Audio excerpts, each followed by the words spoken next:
what's happening, everybody? It's Billy Nash. Welcome to episode 11 of my podcast, Order Taker versus Deal Maker. And we're going to dig into that shortly. But first, I wanted to update everybody on a little stats that I actually read this morning that I received from a friend of mine that works at a big investment bank, investment advisory firm in New York, one of the biggest in the country. And they actually do a real estate agent survey, their investment bank. And this was as of December 31st. And I thought it was pretty interesting because some of these statistics that I'm reading are pretty accurate to some of the things that we've talked about in the beginning of the year with the market shifting. I know we talked about the market not collapsing, but correcting. And these numbers kind of prove what we talked about in December. That year over year, there has been some decline in pricing, nothing just crazy out of control. But what has slowed down substantially, and this is something that we talked about, is the number of deals that are closing, right? So the velocity that we talked about, the number of transactions year over year has definitely pulled back substantially. But I think that's a positive thing, right? The market in general around the country, and this is in this survey, which is, I think is a very good, kind of snapshot of what's happening, is that we are now in, and we talked about this before, and whoever's listening will know this, we are for sure in a buyer's market.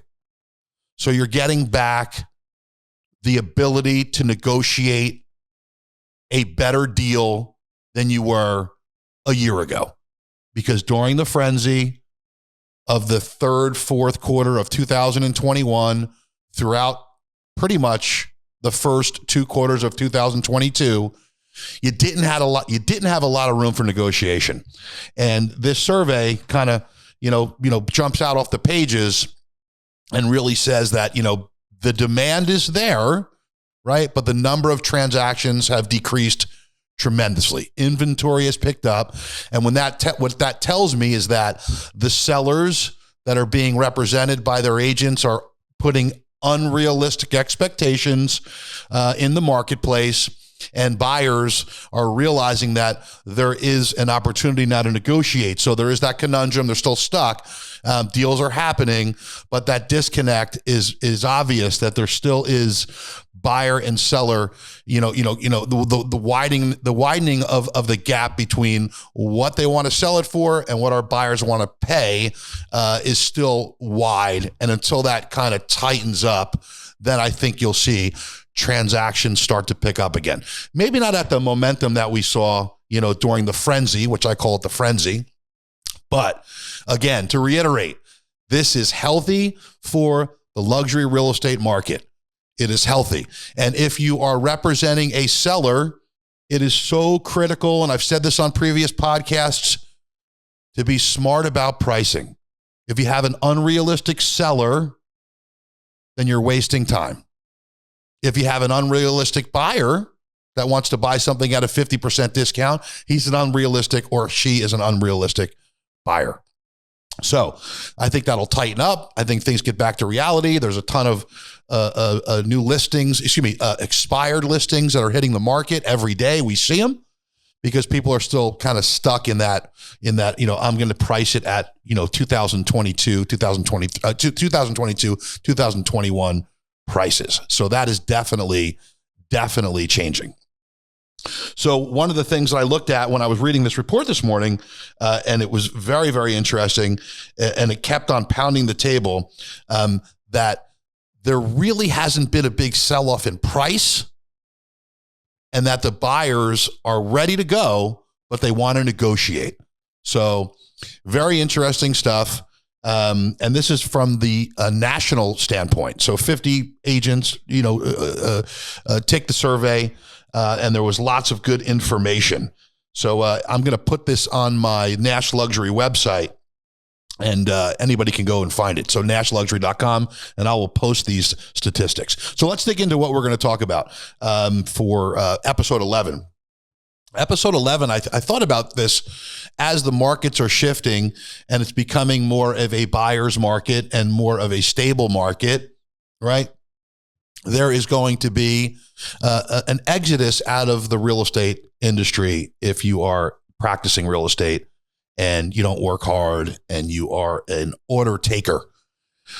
So an order taker versus a deal maker. Order takers in the last couple of years that got into the industry, luxury real estate, the demand was so robust and that the seller can put a price on something. And, pretty much they were hitting the bid and doing deals. And that was the typical order taker.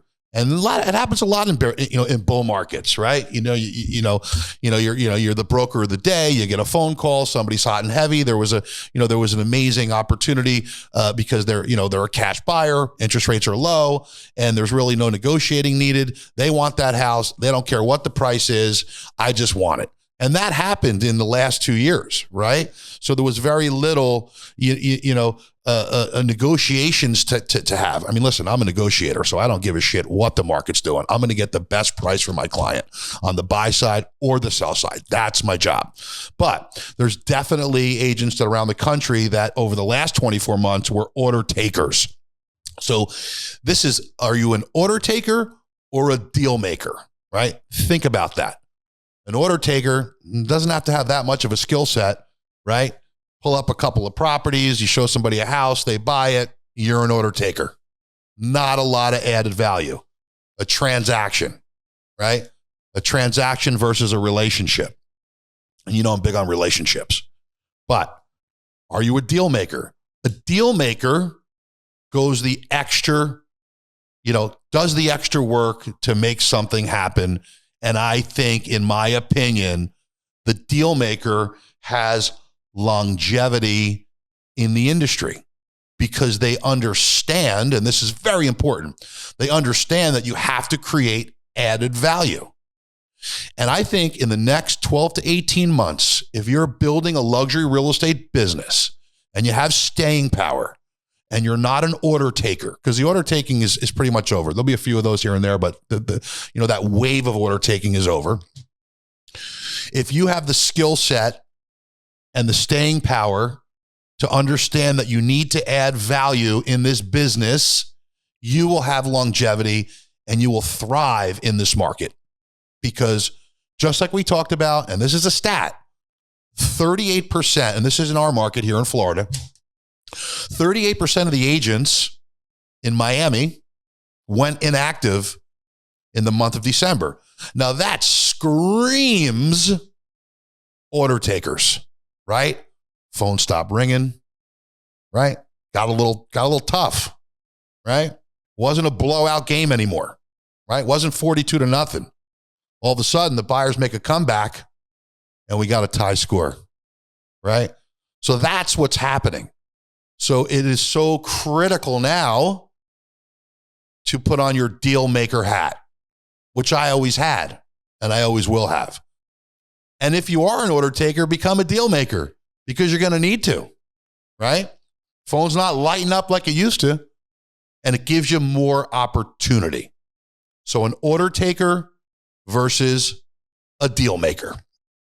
And let me give you an example of what a deal maker does, right?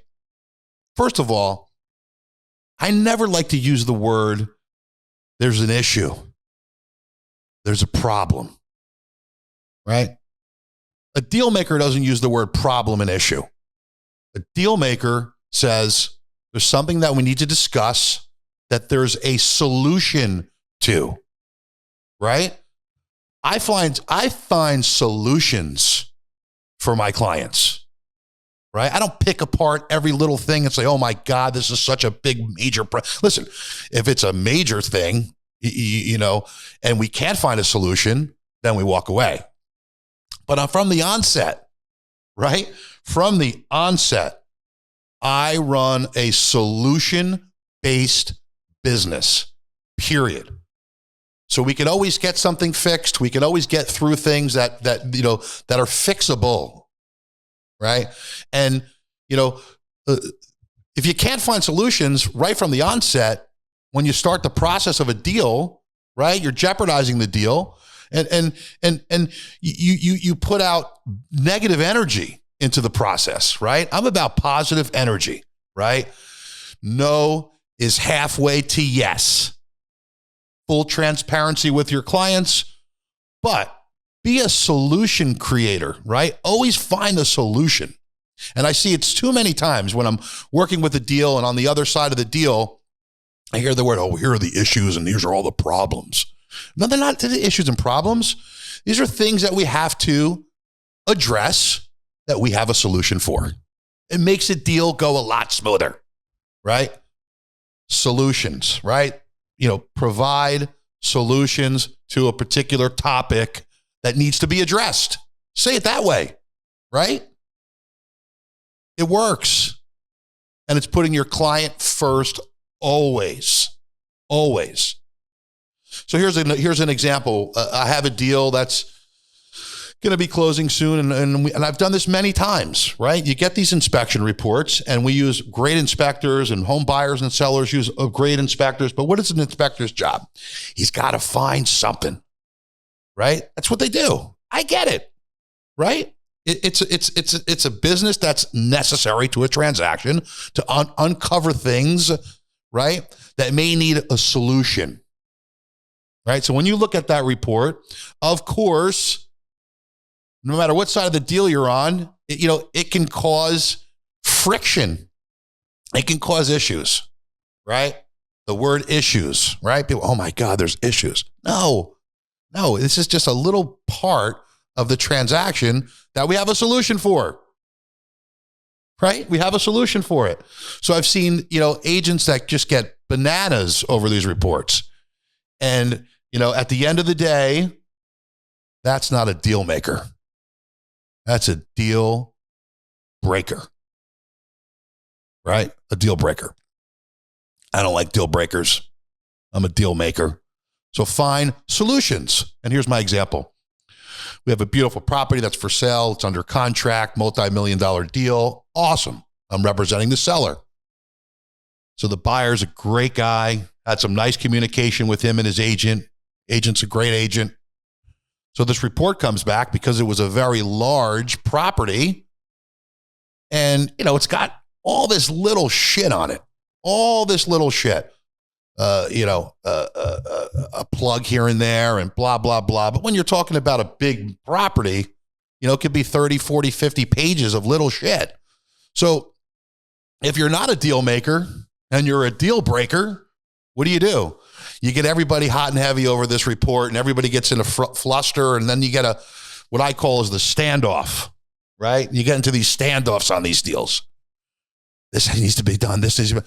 Okay, great. We have the solution.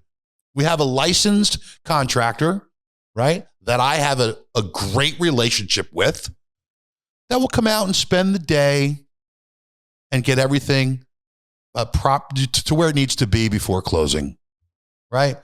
And guess what? It goes a lot smoother when you have solutions, right?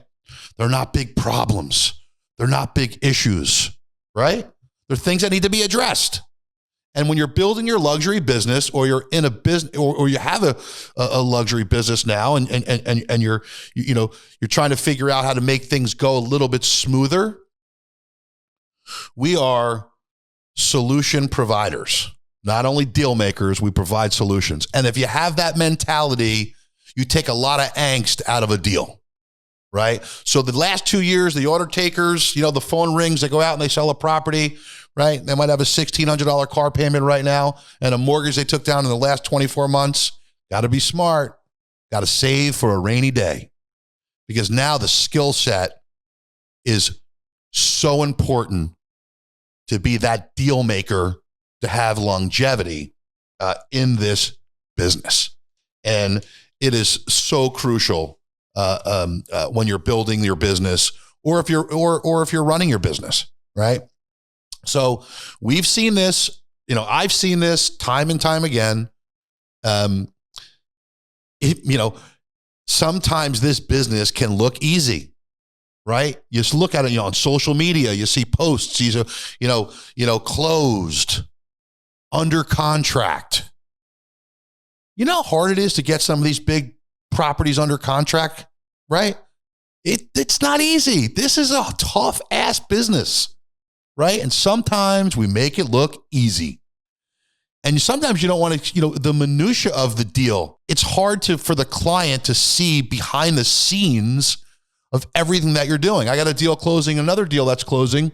And, I'm behind the scenes. You're doing a ton of stuff that I didn't even want to talk to the client about because it's going to make them aggravated and it's a kind of pain in the ass stuff, right? But I got to keep the deal going. I got to get it to the finish line. So for things that are critical and important to the deal, to make it happen, of course, I discuss them with the client, 100%. But there's a lot of minutia that goes with these big deals that you as an agent that are growing your business or you're in this business understand, it's hard to put a dollar sign on these things. This business can be a fucking pain in the ass, right? But you got to get it done. You got to work as hard as you can and be a deal maker, right? Not a deal breaker. And as far as the order taking, the order takers, and we all know that there's, that's happened. It's not a bad thing, right? It's happened. That has dried up really, really quick. So the opportunity in the next 12 to 18 months, in my opinion, is tremendous. Don't see this big collapse in the industry at all. That's all, media narrative. Definitely see interest rates going higher in 2023. I definitely see more inventory. And I see these properties that are expiring coming back on the market at realistic pricing. And I see that buyer, your client, having more of a position to negotiate now a deal that is post-pandemic pricing, which is a good thing. Like I said, I've said this before. Correcting markets are healthy. Losing a third of the agents in the country that this is not a career for them is healthy. Your mom's cousin's uncle's granddaughter's son, that's a realtor, may not add a lot of value to a deal representing a buyer because now you need that skill set, right? Even in a bull market, I work my ass off. And people know that do business with me, that have done deals with me, they know I'm their biggest advocate, right? And you have to be that biggest advocate for your clients.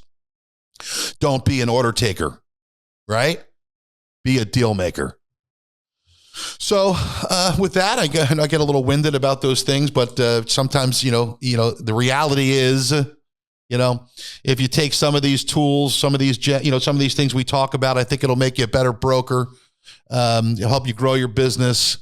If you're in the business, that are doing a bunch of deals, exactly what I am talking about. So we'll end it there. I wanted to just thank everybody. We've gotten so much good feedback with, thousands of downloads on this podcast. I'm very flattered that we're getting such great feedback. Questions from agents all over the country, great testimonials continue to come in, and the 5-star ratings. I am very humbled by that, and it's much appreciated, and it makes me proud of what I've built in the last 6.5 years. But there's one thing that I have to say, and this is unbelievably the most important thing. Without loyal clients that trust your abilities to make shit happen, this business for me would not exist. So I love you all. Thank you for listening to this podcast. I'm going to have a great guest next week who actually just recently sold his business to Sotheby's. He's still running the business that he sold to Sotheby's Auction House. It's Concierge Auctions. I'm going to have Chad Raffers on, who I'm pretty close to. Chad's going to be a great guest. We're going to talk about luxury real estate auctions. There's a big one coming up in Fort Lauderdale that I'm working on now that's on the market for $25 million. No reserve. I'm all fired up about it. And I will be involved in that deal in March, and we'll chat a little bit about that on the next podcast. But again, thank you so much. I appreciate everybody for listening, and give me a good rating on podcasts, Apple Podcasts, and Spotify. I love you. Let's get some deals done. Coming at you hard. It's Billy Nash, and I'll talk to you all soon.